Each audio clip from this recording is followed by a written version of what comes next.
देखिए, surgical strike Bharat का हजारों वर्ष का इतिहास है। किसी भी युग में भारत ने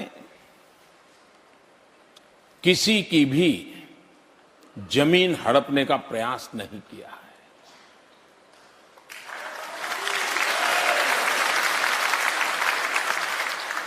बहुत कम लोगों को मालूम होगा, प्रथम और द्वितीय विश्व युद्ध में हमें किसी की 1 इंच भी जमीन नहीं लेनी थी, न हमें हमारे लिए लड़ना था, लेकिन हिंदुस्तान के 1.5 लाख सिपाहियों ने प्रथम और द्वितीय विश्व युद्ध में शहादत मोल ली थी। ये बहुत बड़ा बलिदान था।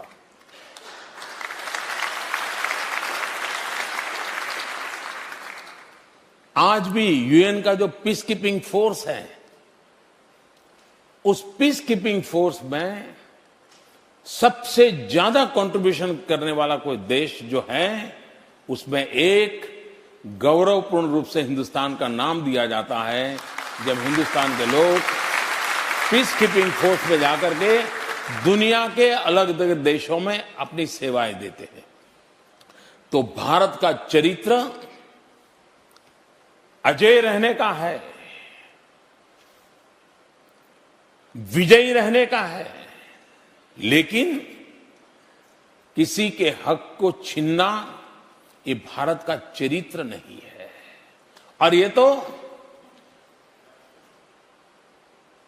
भगवान रामचंद्र जी और लक्ष्मण का जो संवाद है लंका छोड़ते समय, तब भी उस सिद्धांतों को हमने देखा है।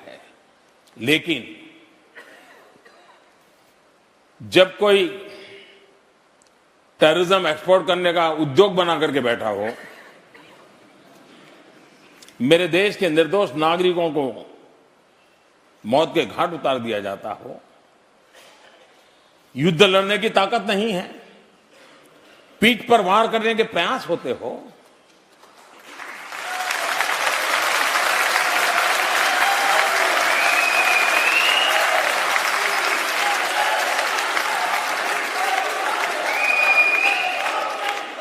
तो ये मोदी है। उसी भाषा में जवाब देना जानता है।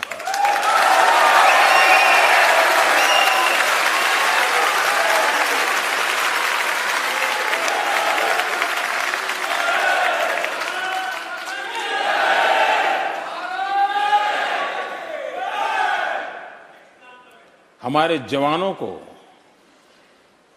टेंट में सोए हुए थे रात, कुछ बुद्धि लाकर के उनको मौत के घाट उतार दे। आप में से कोई चाहेगा मैं चुप रहूं? क्या उनको ईंट का जवाब पत्थर से देना चाहिए कि नहीं देना चाहिए? और इसलिए सर्जिकल स्ट्राइक किया, और मुझे मेरी सेना पे गर्व है, मेरे जवानों पे गर्व है। जो योजना बनी थी उसको 100% तस्सू भर गलती किए बिना उन्होंने इंप्लीमेंट किया, और सूर्योदय होने से पहले सब वापस लौट के आ गए।